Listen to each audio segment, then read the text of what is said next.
on 95.3 FM in Windhoek, Desert Radio.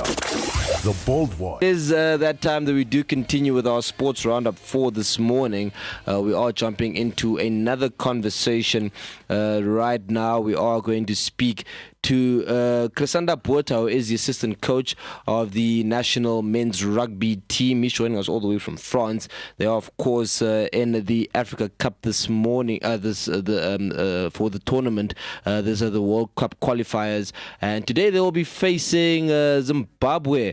A little bit of a Southern African derby there. But before that, we'll just catch up with him on what's happening in France, how the mood of the camp is, of course, and so much more. Coach Botha, good morning. Good morning, John, and good morning, everyone. Morning, listeners. Morning, fans. Hope you guys are all well. We hope. Here in France. Talk to us about how the weather in France is, man. What's happening that side? No, it's absolutely sun's out, guns out in France, man. I think it's on average it's about 32 degrees. So wow. We've been adapting to the heat after that cold winter before we came over in Windhoek. But we've been adapting, and the boys are settling in well. So we're used to the weather now. We're used to the training, obviously, the way that people do it here in France.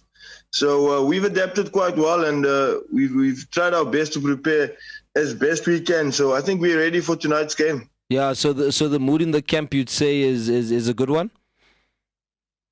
No, it's an awesome mood. It's a nice mix of players, man. Senior players, new junior players, all just vying for the same spot in the team. And obviously when there's competition for spots in the team, there is a bit of a vibe that goes on. It's all good competition, so it's healthy competition, as we call it.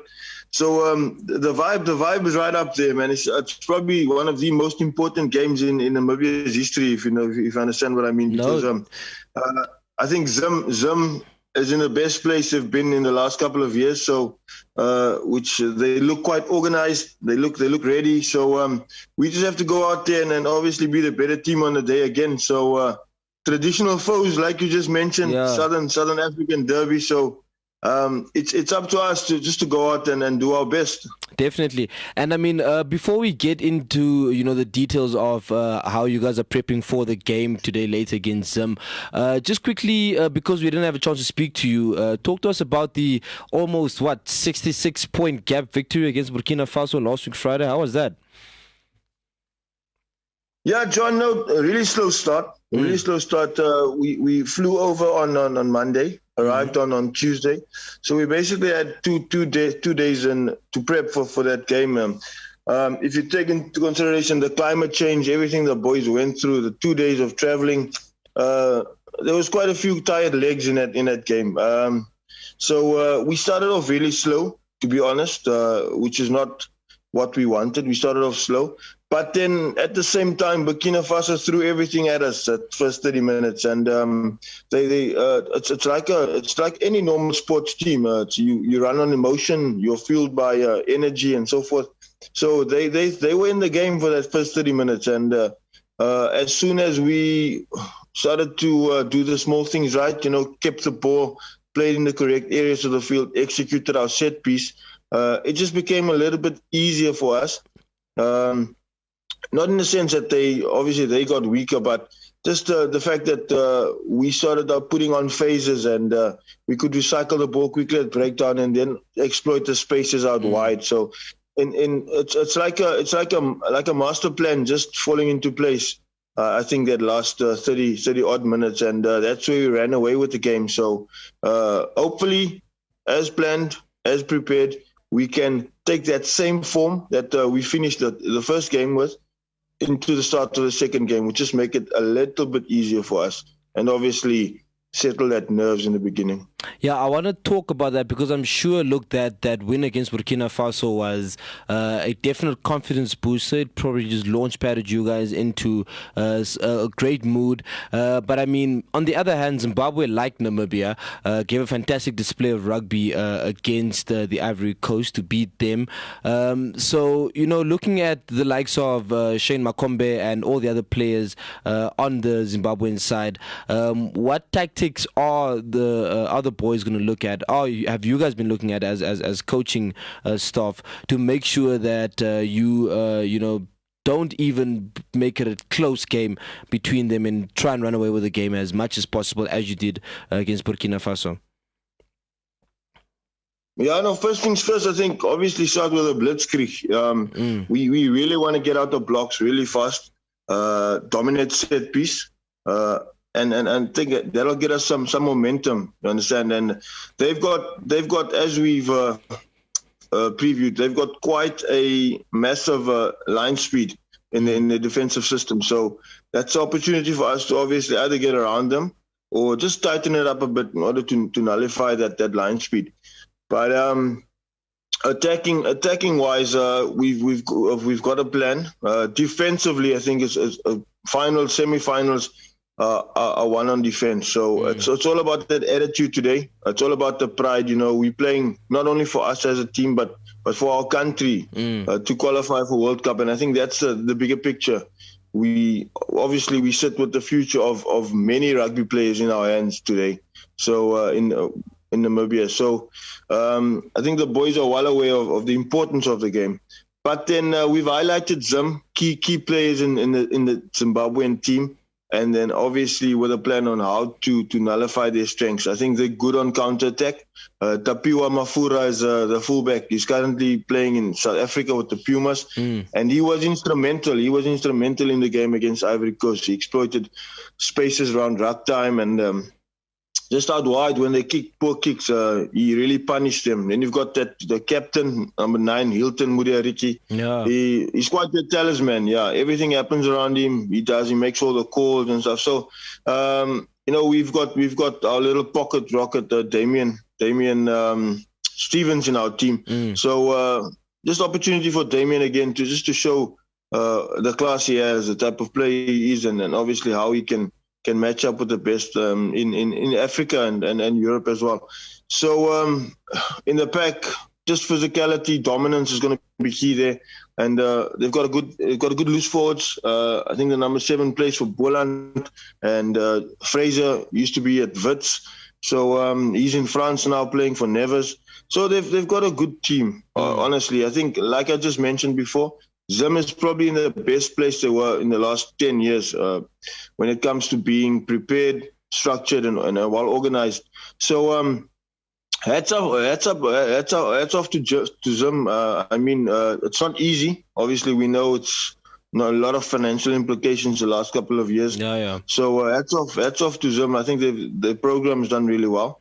But then you can't focus too much on the opposition. I mean, you have to focus on your own team as well, and that's what we've done. We've picked a well-rounded team, like I mentioned, seniors with a young group, and so there's always going to be that exuberance, you understand. And we want to not only put on a good show, but in a game like this, with semi-final, we want to outplay a team, not just by playing showboat rugby, but playing winning rugby at the end of the day, because that's what it's all about. Yeah, and let's just quickly speak about the team before we just look at the World Cup qualifiers as a whole.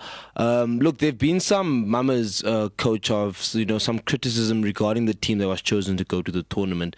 Some are saying that they definitely fears that the team that was chosen is quite a young team to represent the country. This, of course, is different to what most Namibians have experienced in the past, where they've been more experienced players chosen, more older players chosen to represent the country, and that are prioritized.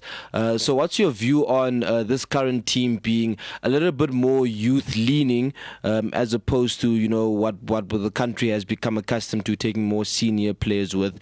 Is this would you consider this as dangerous, as some of the other people have been criticizing, or would you say this is definitely a good opportunity to let the youngsters show what they're actually made of? Yeah, no, that's. I think that's a difficult topic to delve into just on a call like this. So obviously, there's a team that was picked. There's a lot of we had a lot of injuries. prior to picking the team. I think, and if you take into consideration guys which you mentioned as senior, you talk about your Niels Stron, your Andre Rademeyers, guys that played World Cup. Max Katijeku, he broke his hand in Stellenbosch, so he's out for the tournament. Leslie Klim had an injury, he had an ankle injury, so he was out for the tournament.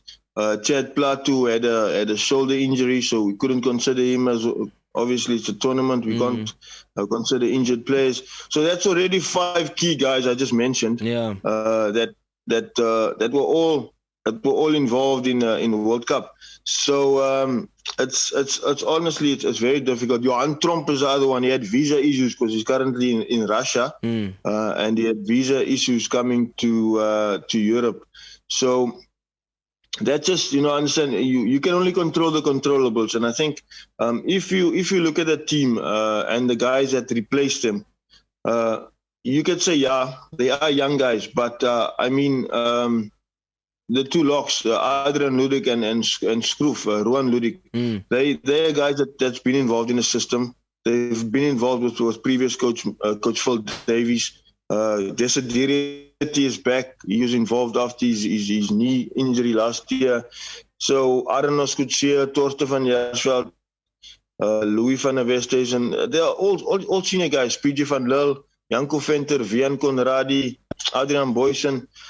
It's all senior guys that's been involved with the previous coach, previous World Cup. So I wouldn't say the team's too young. Yes, the average age might be a bit younger than in past times, but I think the guys have the same or similar experiences, and they all know what to expect in Africa. Games, they've all played in African games. So it shouldn't be a problem for them, I think. And then with the drivers in Damien and Cliven, Hilarious Kisting, we've got lots of experience. I think at the moment in Namibia, there's no other better players, you understand, if I may say so. If you take into account the way we want to play, their personal profiles and so forth. And then with the addition of Divan Rousseau covering at fullback and wing, he's a guy that's played Super Rugby for the Bulls. He's you understand that I don't think it's an issue of experience. Yes, you'll never be able to satisfy everyone, 100%. The critics out there when it comes to team selection, yeah.